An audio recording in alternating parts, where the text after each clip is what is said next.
High বন্ধুরা, boil মাছ রান্না করতেছি। ভাজা হয়ে গেছে, কষানো হয়েছে, মশলা দেওয়া হয়ে গেল। এখন একটু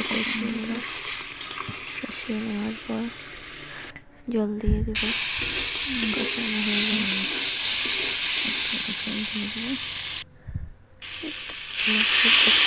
অল্প দিয়ে অল্পটি দিয়ে মশলাগুলো এখন জল দিয়ে দিলাম।